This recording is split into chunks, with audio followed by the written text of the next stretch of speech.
Muito bem, mais uma vez estamos de volta a nossas lições de escola bíblica dominical. Já estávamos sentindo falta dessas aulas, não é? Então, vamos aqui, quem tem a sua Bíblia, faço o convite para nos acompanhar no livro do Evangelho de Lucas. E a você que nos acompanha pelo canal Família Batista Prudente, está convidado também a nos acompanhar nessa maravilhosa lição de escola bíblica. Na sua Bíblia aí você pode acompanhar no livro do Evangelho de Lucas, capítulo 1, versículo 37. Este versículo nós vamos utilizar também como o versículo da semana, um versículo para a gente poder memorizar, ok? Muito bem. Então, Lucas capítulo 1, versículo 37 diz assim: porque para Deus nada é impossível. Vamos ler todo mundo junto? Vamos ler bonito, vamos ler bem forte, vamos lá. Porque para Deus nada é impossível. Muito bem. Hoje nós vamos aprender um pouco sobre vida cristã, vamos aprender um pouco sobre história bíblica, história de Jesus, história da igreja. Uau! E também vamos aprender um pouco sobre um assunto que algumas pessoas já estavam me cobrando ou pedindo para a gente poder aprender. Os atributos de Deus. Muito bem. Vamos ver algumas coisas hoje sobre atributos de Deus. Vamos lá. Esse texto que nós acabamos de ler faz parte de um contexto da história de um casal de servos de Deus. Eles foram muito usados por Deus e para Deus. Hoje nós vamos dar início aí a uma série de lições sobre vários personagens, onde nós vamos conhecer esses personagens, e esses personagens serão os principais personagens bíblicos do Novo Testamento. E paralelo a isso, nós vamos aprender lições que nós podemos ver na vida dessas pessoas, desses personagens, e vamos ver também a ação de Deus na vida deles e o que essas ações podem significar para nós, para o nosso dia a dia e para o mundo. Amém? Vamos utilizar como título da nossa lição de hoje a seguinte frase: para Deus, nada é impossível. Ou seja, praticamente o versículo de hoje. Amém? Vamos orar? Santo Deus e amado Pai, nós te louvamos, te agradecemos por esse dia maravilhoso.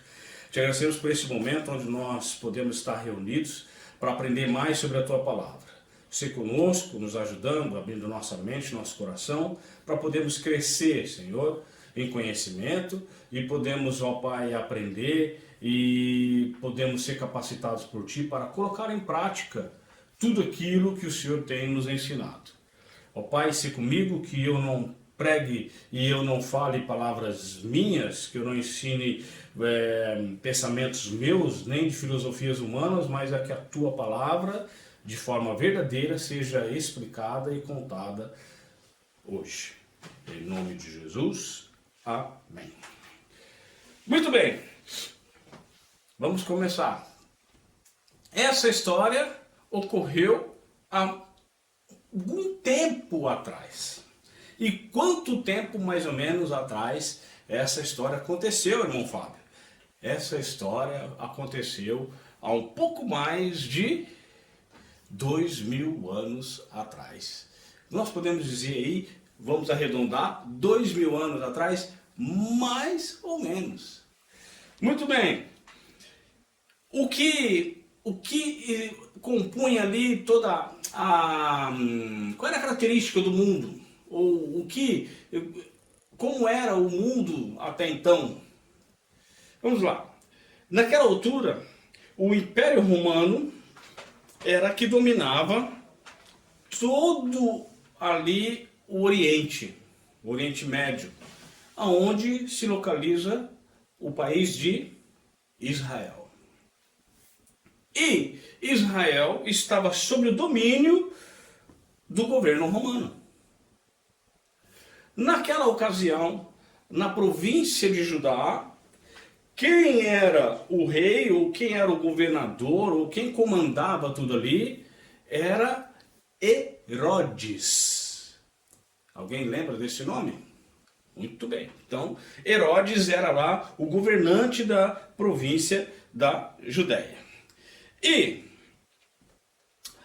Zacarias era um homem que era um sacerdote de Israel, do povo de Israel, e ele servia no templo. Sua esposa Isabel também era olha só, antes de mais nada, vamos fazer uma observação. Quem podia, biblicamente, segundo a lei de Moisés, quem é que podia exercer o ofício de sacerdote no templo? Quem?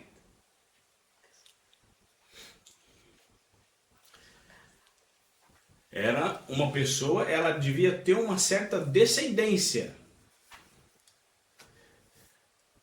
Se a gente voltar lá atrás, na história do Velho Testamento, nós vamos ver que o povo de Israel tinha 12 tribos. Exatamente isso. Uma dessas tribos foi designada para o serviço de Deus. Essa tribo, ela toda era para o trabalho dela ser único e exclusivamente para as coisas da obra de Deus. Antes de ter o templo, quando foi instituído o tabernáculo, ainda em Moisés, no deserto, depois de ter saído do Egito, essa tribo foi separada e foi santificada para esse serviço. Depois vem o templo. Todas as pessoas que foram utilizadas para o preparo da obra de sacrifício, de culto, de serviço no templo, eram dessa mesma linhagem, dessa mesma família. Até chegar no tempo aqui de Zacarias. Zacarias era descendente dessa tribo.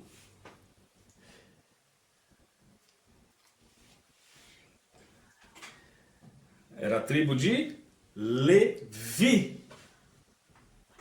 Então, os levitas, quando a gente olhava algum sacerdote, eu falava assim, ó, ele é um levita.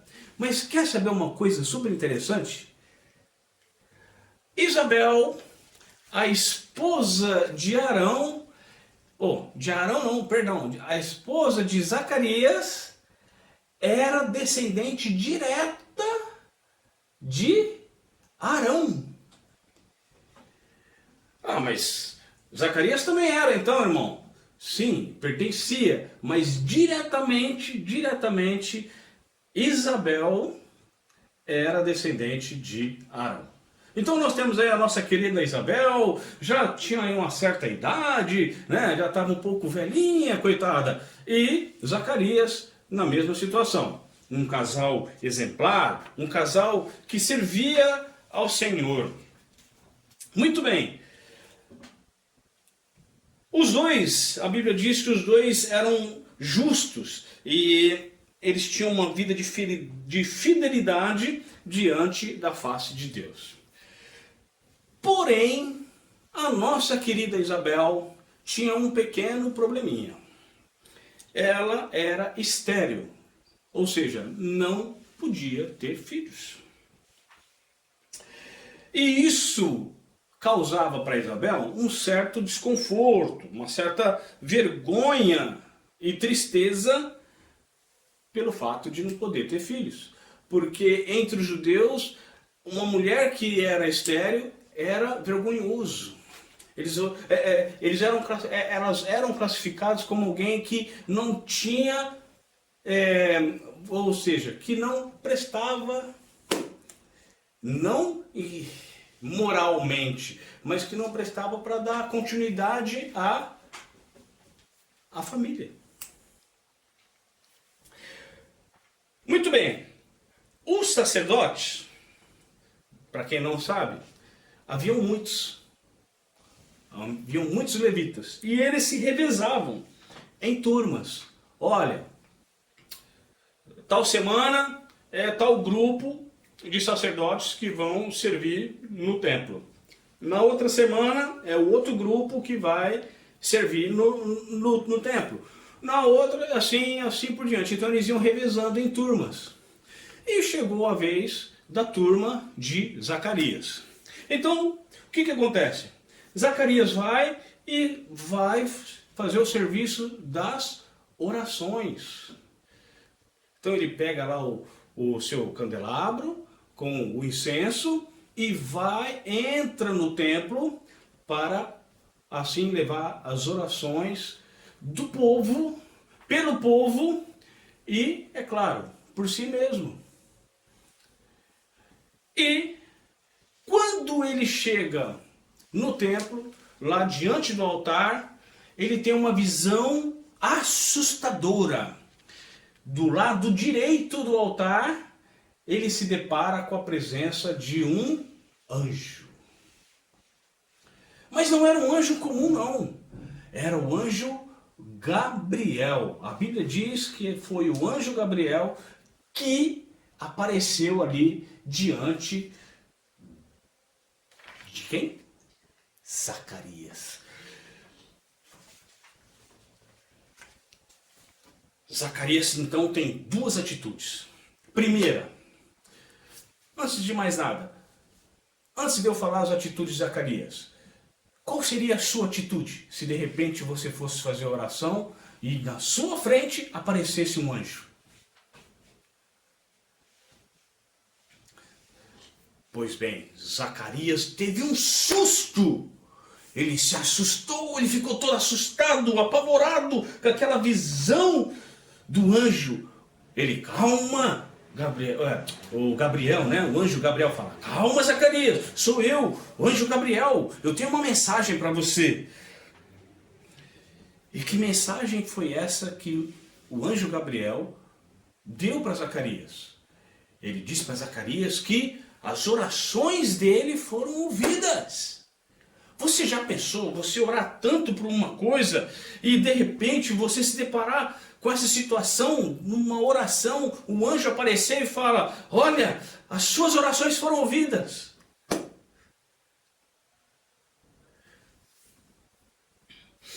E que notícia maravilhosa é essa da oração ter sido ouvida? A primeira e principal das notícias foi que ele, Zacarias e a nossa querida irmãzinha Isabel, iriam ter um filho. Que maravilha! Então, anjo Gabriel dá todas as orientações e fala, olha, o nome dele vai ser João, e olha, ele vai ser muito usado por Deus, você precisa ter muito cuidado, porque este seu filho, o João, também, ele não vai poder ter certos costumes como outras pessoas têm costumes normais.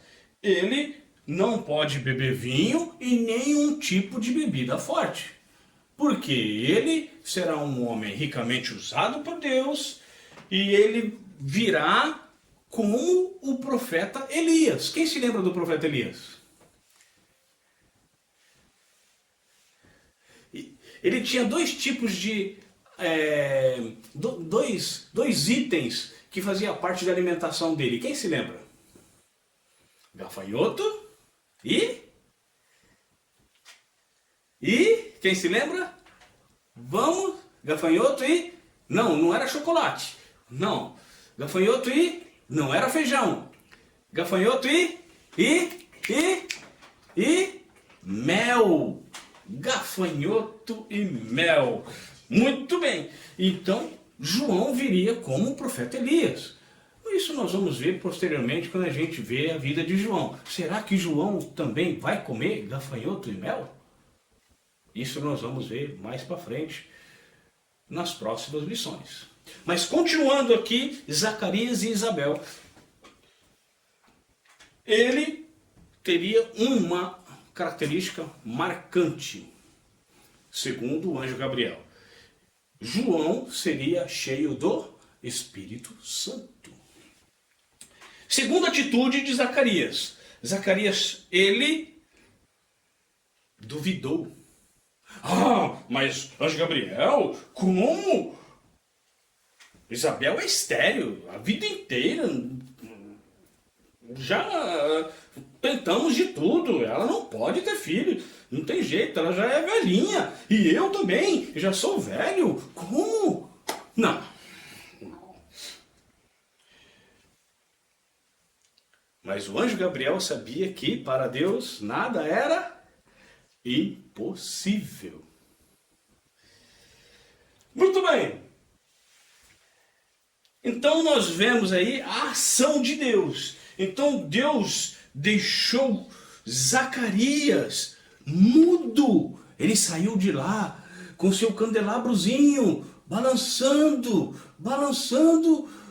e mudo. Zacarias, e aí, como é que foi as orações? Fala, Zacarias, e aí, como foi? Ficou mudo. E a Bíblia diz que ele ficou mudo até o nascimento do bebê. E quando João nasce, as pessoas queriam saber. Olha, qual vai ser o nome do bebê? E Isabel, né? Então, Zacarias, qual vai ser o nome do nosso filho? Aí Zacarias não podia falar. Zacarias pegou uma tábua, foi lá e escreveu o nome de João. E mostrou, nome de João, tá aqui, João. Nesse momento as pessoas questionaram, mas por que João? Ninguém na família de vocês tem o nome de João? Porque eles questionavam isso, porque naquela época eles tinham o costume de homenagear ou se lembrar de alguém da família no filho que nascia. E ninguém na descendência deles tinha o nome de João. Mas aí, quando todos souberam, e aquele nome foi confirmado, o que aconteceu? Zacarias voltou a falar. Ele voltou, a sua voz voltou e ele pregou, ele começou a pregar e falou. A Bíblia diz que ele profetizou. Essa palavra profetizar na Bíblia é pregar, falar da palavra de Deus, falar das boas novas, falar da salvação, da obra que Deus fez no mundo, para as pessoas, por nós. E qual foi, então, o resultado disso tudo? O resultado disso tudo é que vemos a ação de Deus em todo o momento. O que nós, então, podemos ver dentro dessa lição a respeito dos atributos de Deus? O que nós podemos aprender? Nós podemos aprender aqui 3 atributos de Deus. Primeiro, Deus é soberano. Deus, ele é soberano a ponto de ter tudo em seu poder. Nada escapa das suas mãos. Nada escapa do seu controle. Por mais que as pessoas falem, não, mas tal lugar está sofrendo muita violência, está tudo sem controle, ninguém tem controle de nada, está uma roubalheira ali naquela região, ali está tendo um vazamento de água naquela represa, ninguém tem controle mais, aquela praga está pegando tudo, ninguém tem controle mais. Não, Deus tem controle de tudo, Deus é soberano. Sejam nas coisas boas, sejam nas coisas ruins.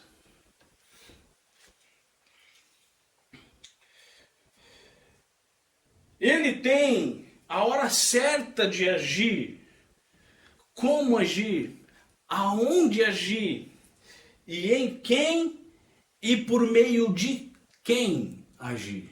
A mesma coisa nós vemos na vida de Zacarias e de Isabel. Eles passaram praticamente a vida inteira sem filhos. Passaram a vida inteira servindo a Deus. Deus não quis que eles tivessem filhos quando eram novos, mas sim quando eles fossem velhos. Aquele era o momento exato, estava no controle de Deus. Deus era soberano sobre a vida deles.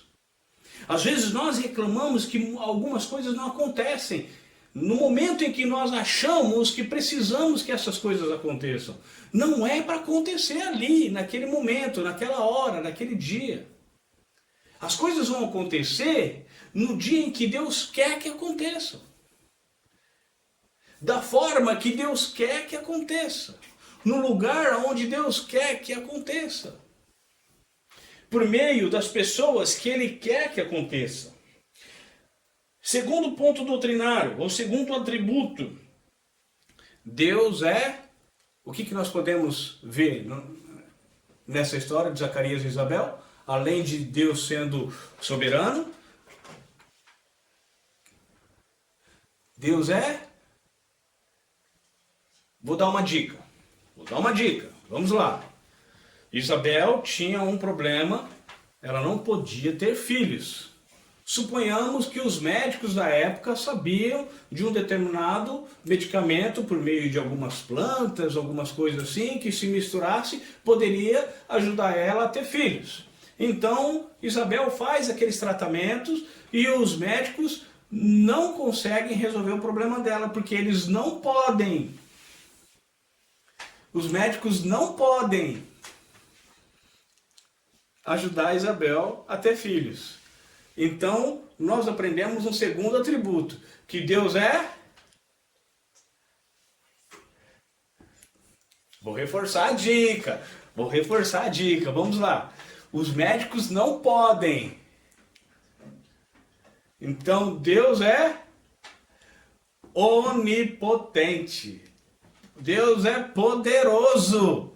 Exatamente isso. Deus é onipotente. Todo o poder está nas mãos de Deus. Nada é impossível para Deus. Nada. Tudo o que Ele quer fazer, Ele faz. Tudo o que Ele vai fazer, ou tudo o que Ele quer fazer, Ele também vai fazer. Há uma passagem na Bíblia que diz o quê? Que ninguém pode chegar para Deus e falar: opa, Deus, não, agora não. Não há ninguém que possa estorvar a mão de Deus. Aquilo que Ele quer fazer, Ele vai fazer. Não importa a circunstância, não importa o tempo, Ele é poderoso e Ele vai fazer. Amém? Terceiro e último atributo que nós vamos aprender hoje. Vamos lá, a dica. Então nós já temos aí o primeiro atributo. Deus é soberano, Deus é onipotente, e vamos para o terceiro. O terceiro, Zacarias, ele foi fazer um serviço, foi prestar um serviço no templo. E quando ele foi prestar esse serviço foi o serviço das orações. Preste atenção, ele foi fazer o serviço das orações. Levar as orações do povo a Deus. Ele foi servir a Deus. Então, terceiro atributo de Deus. Deus é... Quando nós servimos a Deus porque Deus, Ele é o que nosso? Deus é Senhor. Deus é Senhor. Ele é o Senhor, Ele é o Rei. Todo o reinado, Ele está, vamos dizer assim, sobre o domínio como Senhor, né? Então, temos Zacarias lá, que ia lá prestar o serviço no templo das orações ao seu Senhor. Então, 3 atributos nós aprendemos hoje. Deus é soberano. Quero ver. Deus é soberano. Deus é onipotente. E Deus é Senhor. Muito bem. É exatamente isso. Ele é o único que deve ser buscado. Ele é o único que deve ser servido e adorado. Não há outro Deus do qual se deve ser servido e adorado. Não existe outro Deus. Com essa lição de Zacarias e Isabel, o que nós podemos aprender para a nossa vida? O que nós podemos aprender?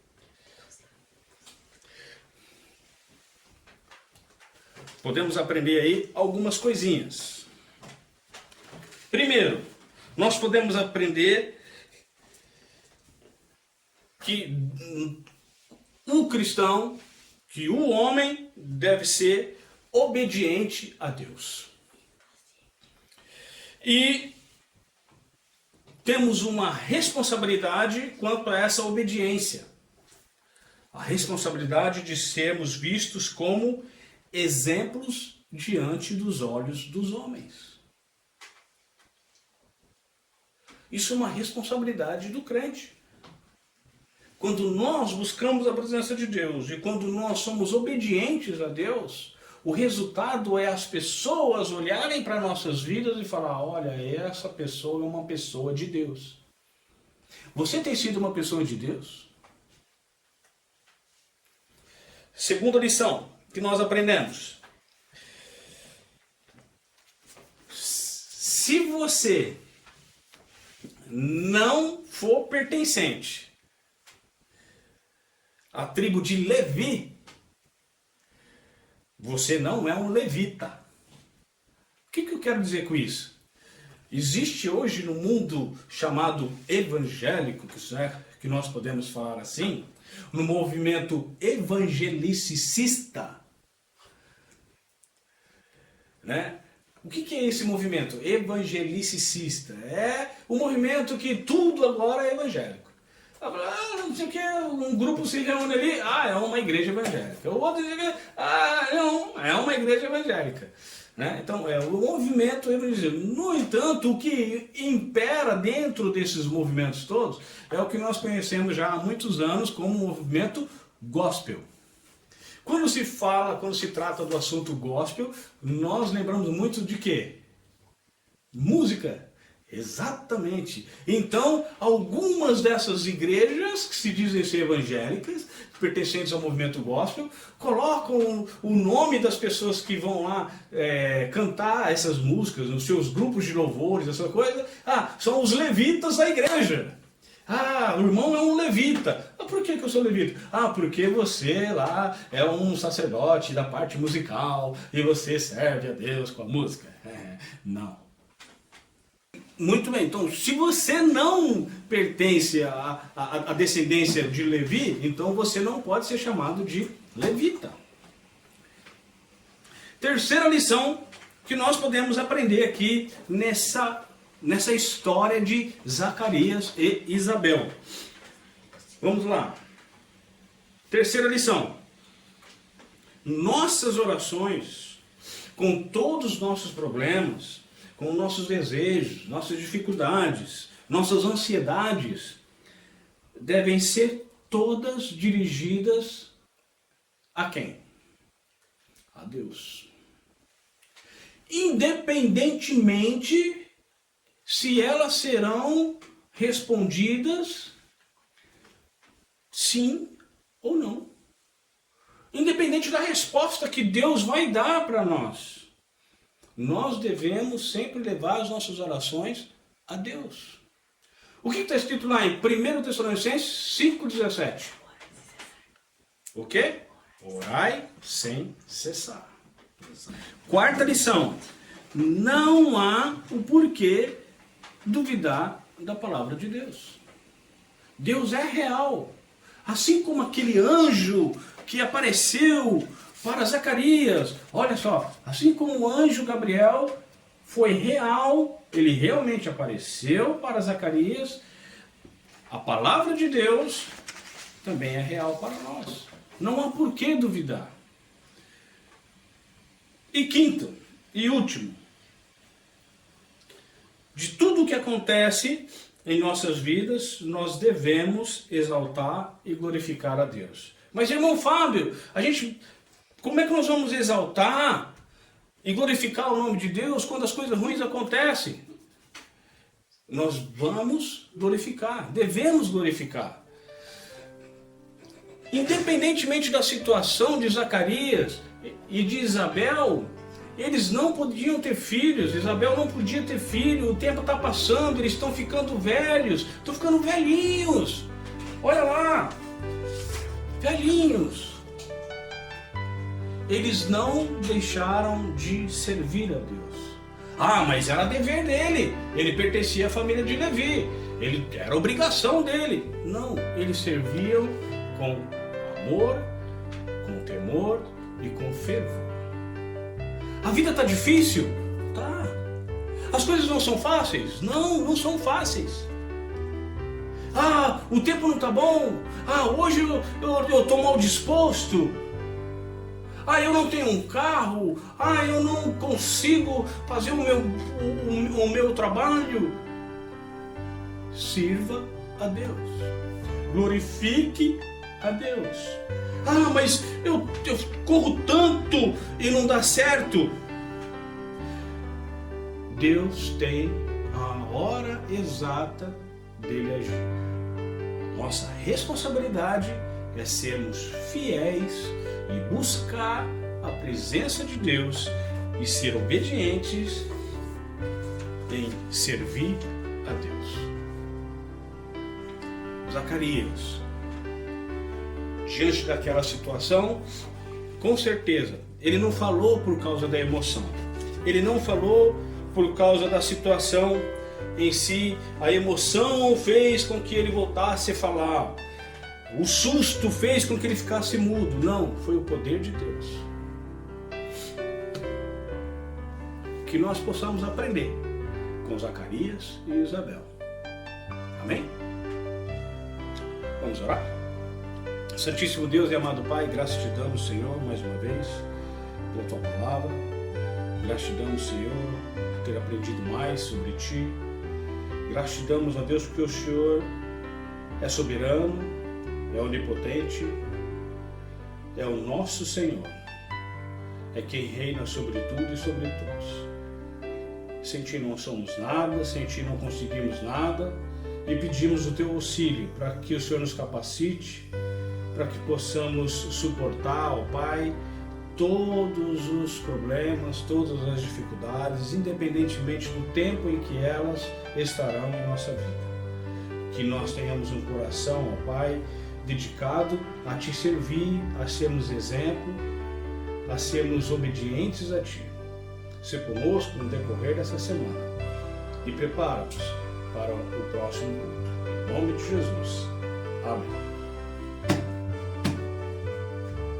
Estamos terminados.